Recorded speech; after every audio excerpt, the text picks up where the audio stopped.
Cast away एक सच्ची घटना पे आधारित अमेरिकी सर्वाइवल मूवी। ये कहानी चक नॉलैंड के जीवन के संघर्षों पर आधारित है, जो एक सुनसान आइलैंड में फंस गए। कैसे उन्होंने उस आइलैंड पे 4 साल सरवाइव किया और क्या वो कभी वहां से बाहर निकल पाए। मेरा नाम है गीता राठौड़ और आप देख रहे हैं गीता राठौड़ ऑफिशियल।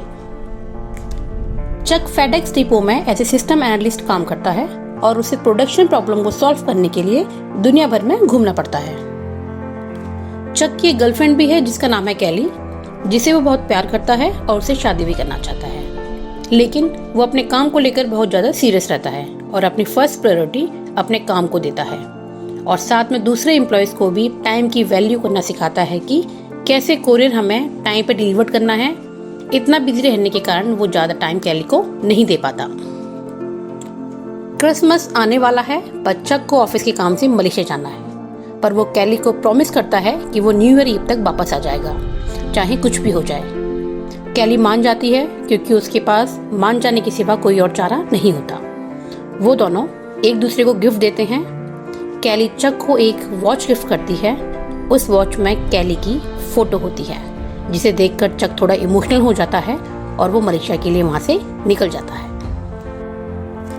उसी यात्रा के दौरान फेडेक्स कार्गो विमान तूफान में फंस जाता है और प्रशांत महासागर में क्रैश हो जाता है। लेकिन चक इस दुर्घटना से बच निकलता है और लाइफ राफ्ट के जरिए वो पूरी रात बेहोशी की हालत में तैरता रहता है और एक आइलैंड के किनारे आ जाता है। जब उसे होश आता है तो वो इधर उधर देखता है। उसे वहां अपने सिवा कोई और नजर नहीं आता है। वो जोर जोर से आवाज भी लगाता है, पर वहां उसकी आवाज सुनने वाला दूर दूर तक कोई नहीं होता। उसे समझ आ जाता है कि वो एक सुनसान आइलैंड में फंस गया है। वो रेत पे बड़ा बड़ा HELP हेल्प लिखता है, जिससे वहां से गुजरने वाला कोई प्लेन देख ले और उसकी सहायता कर सके। रात हो जाती है तो चक सो जाता है और जब वो सुबह उठता है तो देखता है कि समुद्र की लहरों की वजह से जो उसने रेत से बड़ा बड़ा HELP हेल्प लिखा होता है वो मिट जाता है। फिर वो बड़ी बड़ी लकड़ियों के टुकड़ों की सहायता से हेल्प लिखता है। उसे यकीन होता है कि उसे ढूंढने के लिए कोई न कोई जरूर आएगा। तभी उसकी नजर पड़ती है और वो देखता है कि फेडेक्स विमान से कुछ सामान भी बह के किनारे आ जाता है। उसमें कुछ सामान काम का नहीं होता और न ही कुछ खाने का सामान होता है। चक को बहुत प्यास भी लगती है और वो समुद्र का खारा पानी भी नहीं पी सकता है। तभी एक कच्चा नारियल पेड़ से उसके पास गिरता है। चक ढेर सारे कच्चे नारियल इकट्ठे कर लेता है और तोड़ के पानी पीने की कोशिश करने में लग जाता है। बहुत मुश्किल के बाद फाइनली वो नारियल पानी पीने में सक्सेस हो जाता है। कुछ दिन ऐसे ही बीत जाने के बाद चक डिसाइड करता है कि वो ऊपर पहाड़ पर चढ़ेगा और उस जगह का जायजा करेगा कि आखिर वो कहाँ पे है। चक पहाड़ पे चढ़ जाता है और वहां से समुद्र में उसे कुछ दिखता है, जिसे देख के वो जल्दी से नीचे आता है और समुद्र के किनारे पहुंच जाता है। वहां जाकर उसे पता चलता है कि ये तो वही प्लेन के पायलट की डेड बॉडी होती है, जिसे देख के वो टूट जाता है और बहुत ज्यादा परेशान हो जाता है। चक उस पायलट को रेत में दफना देता है और उसके जूते और टॉर्च ले लेता है। ऐसे ही दिन और बीतते जाते हैं और चक धीरे धीरे आइलैंड पे रहने का आदी होने लगता है। वो ओस की बूंदों को नारियल में भरकर पीना सीख जाता है और लकड़ी को आगे से पैना करके फिशिंग करने की भी कोशिश करने लग जाता है। एक रात को चक को समुद्र में लाइट दिखती है। वो दरअसल लाइट एक शिप की होती है, जिसे देख के चक एक्साइटेड हो जाता है और जोर जोर से आवाज देने लगता है। पर शिप इतनी दूर होता है कि उसकी आवाज शिप तक नहीं पहुंच पाती। वो टॉर्च जला के भी इशारा करने की कोशिश करता है, पर कोई फायदा नहीं हो पाता क्योंकि शिप बहुत दूर होता है। टॉर्च की लाइट वहां तक पहुंच ही नहीं पाती है।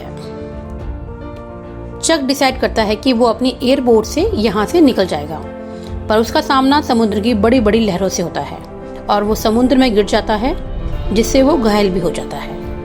उसी रात तेज बारिश होती है और चक एक गुफा का सहारा लेता है रात बिताने के लिए, पर वो गलती से टॉर्च जला के भूल जाता है, जिससे टॉर्च के सेल सुबह तक खत्म हो जाते हैं। वो फेडेक्स के डब्बों को देखता है जो समुद्र में बह के आए थे। उस सामान में उसे आइस स्केटिंग शूज और फुटबॉल मिलते हैं। शूज में लगी ब्लेड को वो निकाल लेता है जिससे लकड़ी में धार लगाना उसके लिए अब इजी था, जिससे वो मछली और केकड़े पकड़ सके। उस ब्लेड की हेल्प से अब वो कोकोनट वाटर भी इजीली निकाल पा रहा था। मछली पकड़ना अभी भी मुश्किल था, पर केकड़े फिर भी चक को मिल जा रहे थे। पर वो उन्हें कच्चा नहीं खा सकता था, इसलिए वो आग जलाने की कोशिश करता है, पर उसे आग जलाना नहीं आता है। वो बहुत कोशिश करता है पर फिर भी आग नहीं जला पाता, पर हाथ में चोट ज़रूर लग जाती है। वो बहुत फ्रस्ट्रेटेड हो जाता है और वो तेज तेज चिल्लाने लगता है। दिमाग शांत होने के बाद उसे एक दूसरा आइडिया आता है और वो दूसरे तरीके से आग जलाने की फिर से कोशिश करने लगता है। काफ़ी मेहनत के बाद इस बार वो सफल हो जाता है और खुशी से नाच उठता है। उसे जो फुटबॉल मिली थी, उस फुटबॉल पर वो अपने खून से निशानी चेहरा बनाता है और उसका नाम रखता है विल्सन, क्योंकि वो विल्सन कंपनी की फुटबॉल होती है। अब चक का एक फ्रेंड होता है विल्सन, जिसे वो हमेशा बात करता रहता है। चक को काफी टाइम से दांत का दर्द भी होता है और वो उसे हमेशा नजरअंदाज करता रहा और डॉक्टर के पास जाने से बचता रहा, पर वो पेन बढ़ गया और उसे सहन नहीं हो पा रहा होता है। वो डिसाइड करता है दांत को निकालने के लिए, जिससे वो वहीं बेहोश हो जाता है। इन्हीं सब चीजों में 4 साल बीत जाते हैं। इन 4 साल में चक पूरा बदल गया है। वो पहले मोटा था, अब वो पतला हो गया है। उसकी दाढ़ी और बाल बहुत ज्यादा बढ़ गए हैं। वो अब प्रो लेवल का शिकारी भी बन गया है। विल्सन से उसकी दोस्ती और भी गहरी हो गई है। एक दिन सुबह चक मछली खा रहा होता है, तभी उसे कुछ आवाज सुनाई देती है। वो आवाज स्टील के टुकड़े की होती है। उसे देख के चक को ख्याल आता है कि वो इस स्टील की मदद से यहाँ से बाहर निकल सकता है। समुद्र को पार करने की सबसे बड़ी चुनौती होती है समुद्र की बड़ी बड़ी लहरें। उनसे जब जब समुद्र पार करने की कोशिश की, तब तब समुद्र की लहरों ने चक को वापस उठा के समुद्र के किनारे फेंक दिया। इसी वजह से चक 4 साल से इस लॉनली आइलैंड से बाहर निकल नहीं पाया।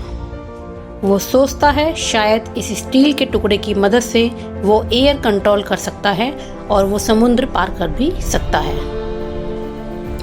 चक नारियल के पेड़ों को काटना शुरू कर देता है और बड़े बड़े लकड़ी के टुकड़ों को और स्टील की मदद से एक बोट तैयार करता है। स्टील की शीट वो एयर कंट्रोल करने के लिए इस्तेमाल करता है और वो डिसाइड करता है जिस दिन हवा का रुख उसके मुताबिक होगा, उस दिन वो यहाँ से चला जाएगा। आखिरकार वो दिन आ जाता है और वो अपने सबसे अच्छे दोस्त विल्सन को साथ लेकर वहाँ से चल देता है।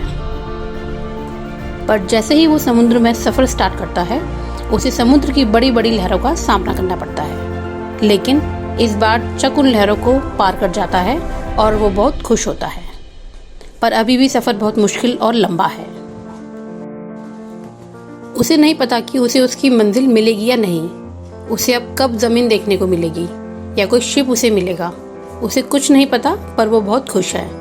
जिस टापू में वो 4 साल से फंसा हुआ था, फाइनली उसे छोड़ के वो आगे निकल आया है और अब उसे उम्मीद है कि शायद वो अपने घर पहुंच जाएगा।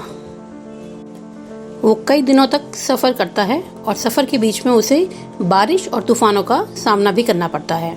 वो अपने साथ कई नारियल भी लाया हुआ होता है। जब बारिश होती है तो वो बारिश का पानी उनमें भर लेता है बाद में पीने के लिए, और खाने के लिए वो मछली का शिकार करता है। लेकिन ऐसी एक घटना होती है जिससे चक टूट जाता है। उसका सबसे अच्छा दोस्त विल्सन पानी में गिर जाता है और जब तक चक को ये बात पता चलती है, तब तक विल्सन पानी में बह के काफी आगे निकल जाता है। फिर भी चक उसे वापस लाने का प्रयास करता है, पर वो विल्सन को वापस नहीं ला पाता। विल्सन से जुदा होके चक बहुत रोता है, क्योंकि 4 साल से उस लॉनली आइलैंड में विल्सन ही होता है जिसे वो दिन रात बातें किया करता था। विल्सन हालांकि एक फुटबॉल है, पर चक उससे बहुत ज्यादा इमोशनली अटैच्ड होता है। चक अपना सफर जारी रखता है। कई दिनों तक ऐसे ही सफर करते करते चक बहुत थक जाता है और धीरे धीरे उसकी उम्मीद भी कम होने लगती है। पर उसे एक कार्गो शिप वहां से गुजरता दिखाई देता है। चक उसे देख लेता है और चक की जान बच जाती है। अब चक अपने घर वापस आ चुका है, पर चक देखता है कि सब अब पहले जैसा नहीं है और सब बदल गया है, क्योंकि उसके फैमिली मेंबर्स और फ्रेंड्स ने समझा था कि चक मर चुका है और वो लोग चक का अंतिम संस्कार भी कर चुके होते हैं। उसकी जो गर्लफ्रेंड कैली थी, जिसे वो बहुत प्यार करता था, उसकी भी अब शादी हो चुकी है और उसकी एक डॉटर भी है। चक कैली से मिलने जाता है। कैली उसे जिंदा देख के बहुत खुश होती है और उसे गले से लगा लेती है। पर कैली अब शादीशुदा है और कैली अब उसके साथ नहीं रह सकती और दोनों के रास्ते अलग अलग हैं। क्रिसमस डे पर कैली ने चक को वो घड़ी दी थी, वो घड़ी चक कैली को वापस कर देता है क्योंकि वो कैली के खानदान की घड़ी होती है। घड़ी में जो कैली की फोटो होती है, चक उस फोटो को अपने पास रख लेता है।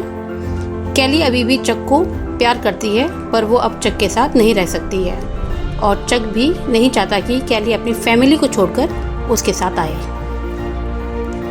चक की एक गाड़ी भी होती है जिसको कैली ने अपने पास सही सलामत रखा होता है।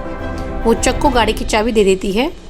चक वहाँ से गाड़ी में बैठ के चला जाता है और कैली वहीं खड़ी होकर उसे जाते हुए दिखती है और उसे बहुत दुख हो रहा होता है। वो चक को आवाज लगाते हुए गाड़ी के पीछे भागती है और चक गाड़ी रोक के वापस आता है और कैली को गले से लगा लेता है। कैली कहती है, मुझे विश्वास था तुम जिंदा हो और एक दिन वापस जरूर आओगे। मैं आज भी तुमसे प्यार करती हूँ और तुम ही मेरा पहला प्यार हो। चक कहता है, मैं भी तुमसे बहुत प्यार करता हूँ। कैली चक के साथ गाड़ी में बैठ जाती है। अब यहाँ ऐसा लगता है कि शायद कैली चक के साथ अपनी फैमिली को छोड़ के चली जाएगी। कैली कुछ देर सोचती है और चक कैली को कहता है कि तुम अपने घर वापस जाओ और चक कैली को उसके घर ड्रॉप कर देता है। अगले सीन में दिखाते हैं चक अपने फ्रेंड्स के साथ बैठा है और दुखी है। वो अपने फ्रेंड्स को बताता है कि शायद मैं उस आइलैंड में मर जाता या सुसाइड कर लेता और मैंने ऐसा करने की कोशिश भी की थी पर मैं नहीं कर पाया क्योंकि मैं कैली से बहुत प्यार करता हूँ और मुझे उसके पास वापस आना था। चक के पास आज भी एक कोरियर है जो वो अपने साथ उस आइलैंड से वापस लेके आया था। उस पैकेज पे एंजल विंग्स बने होते हैं वो डिलीवर करने के लिए। दरअसल उस आइलैंड में उसके पास ये लास्ट पैकेज होता है।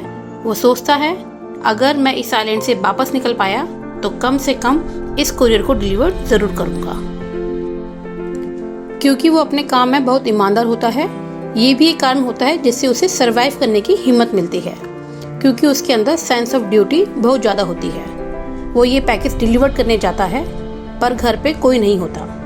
वो पैकेज को घर के बाहर रख देता है और उस पैकेज पे एक नोट लिखता है, this package saved my life, thank you Chuck Noland. और वहाँ से आ जाता है और एक चौराहे पे आके रुक जाता है और सोचता है कि किस तरफ जाऊँ। तभी वहाँ से एक लड़की आती है और उसे बोलती है, शायद तुम खो गए हो, तुम्हें कहाँ जाना है? चक कहता है, वही सोच रहा था कि कहाँ जाऊँ। वो लड़की चक को 4 रास्तों के बारे में बताती है कि कौन सा रास्ता कहाँ जाता है और वहाँ से जाने लगती है। तभी चक की नज़र उस लड़के की गाड़ी पे पड़ती है जिसमें वही एंजल विंग्स बने होते हैं और वो उसी तरफ जा रही होती है जिस तरफ से चक कोरियर डिलीवर करके आया है। वो समझ जाता है जो कोरियर वो अभी डिलीवर करके आया है वो कोरियर उसी लड़की का है। मूवी की स्टार्टिंग में भी इसी लड़की का घर दिखाते हैं और उसके घर पर लिखा होता है डिक बेटिना और एंजल विंग्स भी बने होते हैं। लेकिन जब चक वो कोरियर डिलीवर करने जाता है तब घर के बाहर सिर्फ बेटिना लिखा होता है।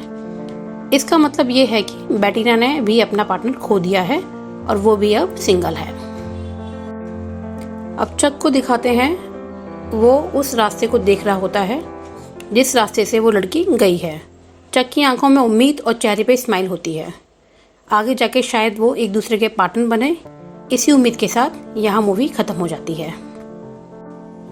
अगर कास्ट अवे हिंदी में बने तो आपके हिसाब से कौन सा एक्टर चक के किरदार को निभा पाएगा? कमेंट्स में बताइएगा। इस वीडियो में इतना ही। मिलते हैं नेक्स्ट वीडियो में। तब तक के लिए खुश रहिए, तंदुरुस्त रहिए। Bye bye friends.